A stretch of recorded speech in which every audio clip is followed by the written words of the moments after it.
नमस्कार, मी न्यूज 24 प्रतिनिधी विनोद शिंगे। आज आपण आलो आहे हिंगणगाव इथं। हातकणंगले तालुक्यात राजकीयदृष्ट्या अत्यंत संवेदनशील समजल्या जाणाऱ्या हिंगणगावमध्ये 26 जानेवारीच्या ग्रामसभेचे औचित्य साधून ग्रामपंचायतीच्या वतीनं महात्मा गांधी तंटामुक्त कमिटीच्या अध्यक्षपदासाठी प्रस्ताव मागितण्यात आले होते। यामध्ये हिंगणगावचे माजी सरपंच संजय देसाई व ग्रामपंचायत सदस्य ताजुद्दीन नाईकवडी यांनी आपला अर्ज दाखल केला, पण सर्व ग्रामस्थ व ग्रामपंचायतच्या विनंतीनुसार ताजुद्दीन नाईकवडी आपला अर्ज मागे घेतल्याने येथील संजय देसाई यांची महात्मा गांधी तंटामुक्त कमिटीच्या अध्यक्षपदी बिनविरोध निवड झाली। आज संजय देसाई आपल्या समेत आहेत। देसाई साहेब नमस्ते। हिंगणगावच्या तंटामुक्त अध्यक्षपदासाठी आपली निवड झाली, नेमका आपली काय प्रयोजन असेल?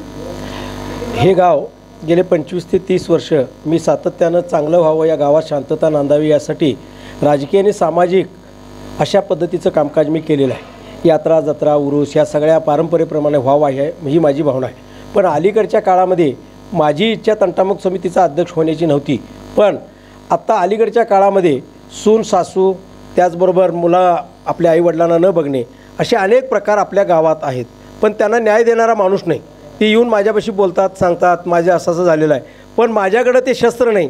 म्हणून मी ग्रामपंचायतीचे सरपंच आमचे दीपक पाटील असतील, माजी सरपंच असतील, या सर्वांच्याबरोबर चर्चा करून विलास कांबळेंनी आम्ही निर्णय घेतला की काय नाही, आपण या गावामध्ये आता हे सगळं काही चांगलं केलं आहे। ग्रामपंचायतीने दीपक पाटलांनी आता बघितलं तर 80% विकास काम पूर्ण केलेलं आहे। विकासाबरोबर सामाजिक समतोल आणि त्याचबरोबर प्रत्येक घरामध्ये सुख यावं, प्रत्येकाला सुखात राहता यावं यासाठी प्रयत्न, प्रत्येकाला पोलीस स्टेशनला जाणं शक्य नाही आणि ते इथंच मांडता यावं यासाठी या तंटामुक्त समितीची जी स्थापना आहे त्याचं काम मी उल्लेखनीय करीन। प्रत्येकाला न्याय देण्याचा प्रयत्न करीन। अनेकांनी आता त्या ठिकाणी मागणी केली, दारूबंदी झाली पाहिजे, गुटखाबंदी झाली पाहिजे, यासाठी सुद्धा एक 4 दिवसात नियोजन लावून सरपंच ग्रामपंचायतीचे घेऊन पोलीस पाटलांना घेऊन लवकरात लवकर हे कसं बंद होईल यासाठी प्रयत्न केला जाईल। मुलं व्यसनापासून बाजूला जातील आणि चांगल्या पद्धतीचं काम करतील यासाठी माझा मनापासून प्रयत्न राहील। आणि त्याचबरोबर गावात शांतता सुव्यवस्था आत्ता ज्या पद्धतीने आहे त्याच्याहीपेक्षा उत्कृष्ट राहील, कुठलीही तंटा पोलीस स्टेशनमध्ये जाणार नाही यासाठी मी मनापासून प्रयत्न करीन। त्यासाठी मला ग्रामपंचायत सेवा संस्था सर्व ग्रामस्थ मदत करतील अशी अपेक्षा आहे। गेल्या 4 वर्षामध्ये ते पुन्हा दारूचं ठिकाण चालू झालेलं आहे। त्याच्यापूर्वी आमच्या काळात मी ज्यावेळी होतो त्यावेळी ते थांबवलं होतं, गावाच्या बाहेर वगैरे कुठंतरी होतं, पण आत्ता ते असहाय्य झाले त्या महिलांना, त्यांची काही चूक नाही, त्यांच्या नवऱ्याने केलेली चूक त्यांच्या लक्षात येते, पण नुसतं दारू बंद करून त्यांनी आपल्या नवऱ्याला निर्व्यसनी करायचा प्रयत्न करत असतील तर तसं होणार नाही। मी असा नेम करीन की कोणत्याही परिस्थितीमध्ये दारू बंद करणार, गुटखा बंद करणार हे बरोबर आहे, पण तुमचा नवरा दुसरीकडनं दारू पिऊन आला तर त्यानं गावात यायचं नाही, असं हे एक नियोजन मला करण्याच्या डोक्यात आलेलं आहे। त्यामुळं काय होणार की तुम्ही नुसतं तुमच्या कामापुरतं थांबणार आणि कवट्याला आणि कुंभोडला जाऊन तर तो दारू पिऊन आला तर तेही चालणार नाही। गावात शांतता सुव्यवस्था राहायची असेल आणि त्याला निर्व्यसनीच तिला करायचं असेल तर तिनं हा निर्णय घेतला पाहिजे। दारू बंद करून ही माणसं ऐकत नाही, कुंभोजला जाणार, कवटेसरला जाणार, तिथून पिऊन येणार, त्यावेळी तुम्ही काय निर्णय घेणार हाही प्रश्न मी त्या महिलांना विचारणार आहे।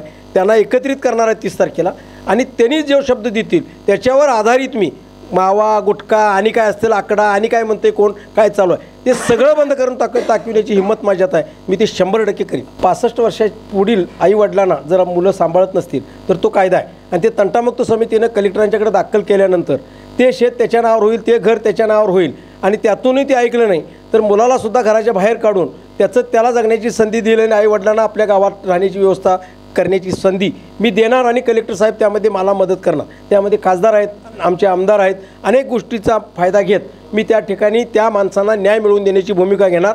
कारण तो जो जन्मलेला 65 वर्षाचा माणूस आहे त्यानं मला यापूर्वी मदत केली आहे की या गावचा तो नागरिक आहे, तो सुखी राहावा एवढीच इच्छा आहे। अगदी एक भाकरी असली तर तिघांनी मिळून खाल्ली असली घरात तर माझी कोणतीही तक्रार नाही, पण तो आईवडिलांना बघतच नसेल, आईवडिलांची थट्टा करत असेल किंवा पत्नीची थट्टा करत असेल आणि वेगळ्या पद्धतीनं आपलं जीवन जगायचा प्रयत्न करत असेल तर त्याला या गावात अशा पद्धतीचं जीवन जगू देणार नाही।